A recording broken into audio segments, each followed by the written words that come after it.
with me. The one, He will never let me alone. It's always recognizing God is with him. It's abiding presence, enduring presence. This is how Jesus describes his relationship with the Father. He has not left me alone. Hindi niya ako iniwanan. Jesus expresses his intimacy with the Father, the one who sent him. Even Jesus himself assures his disciples how he can also be present for them, assuring them of his abiding presence, of his enduring presence. John 15:9 says, "As the Father loved me, so I love you. Remain in my love. If you obey my commands, and you will remain in my love, just as I have obeyed my Father's commands and remain in his love. I have told you this so that my joy may be in you and your joy may be complete." Jesus talks about things that remain, mga bagay na nananatili, hindi yung pinapalitan, hindi yung nagbabago, hindi yung umaalis.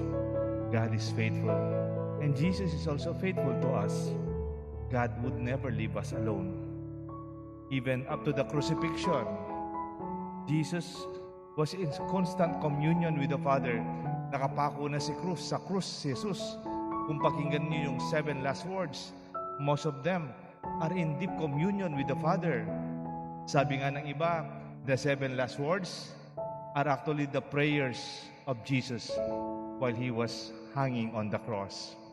Before he died, he was praying to the Father. Sabi nung from Luke chapter 23, "Father, forgive them, for they don't know what they are doing."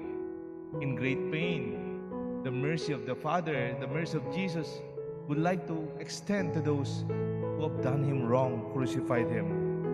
Even in Mark 15, it says, my God, why have you forsaken me? Eloi, Eloi, lema sabachthani." That Jesus expresses his remorse and pain in that difficult moment.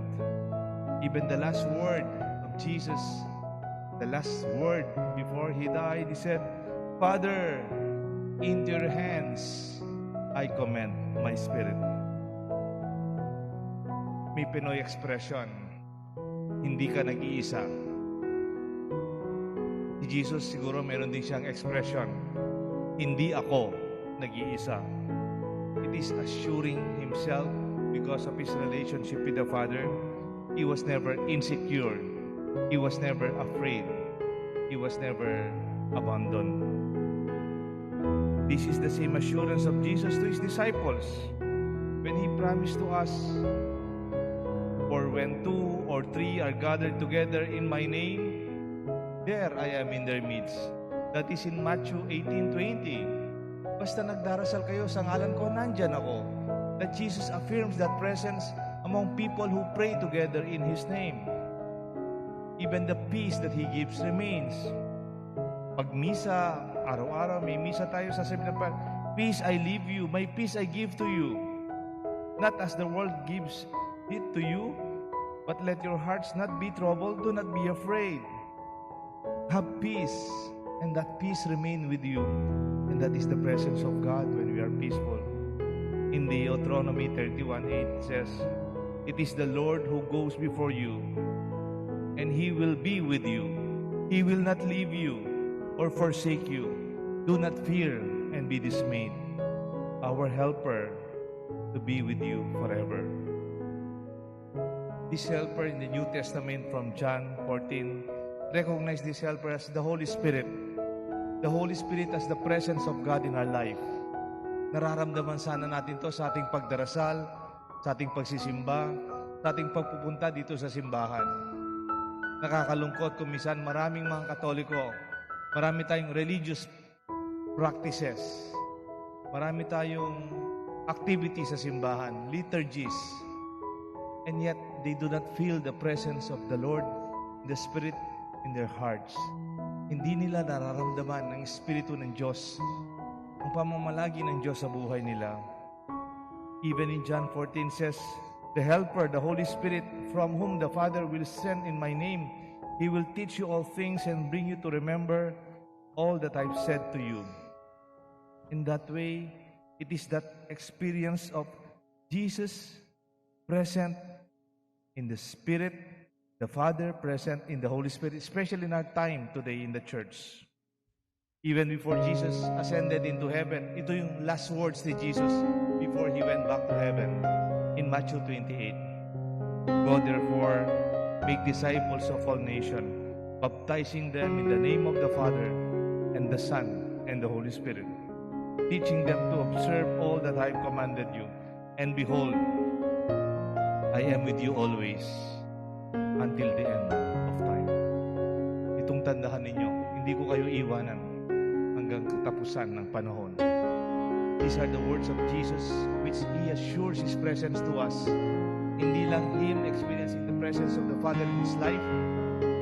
Jesus is also affirming that He is with us now, not only in the Blessed Sacrament, not only in the Eucharist, in this Word, but in your personal life as well as in our church as we celebrate together. Alam niyo po, naalala ko, Jesus was abandoned by His disciples when He's about to be crucified, when He's about to be sentenced to death. Iniwanan siya. He was abandoned. That must be very painful and difficult. Jesus was abandoned by His closest disciples. But you know, He never felt alone.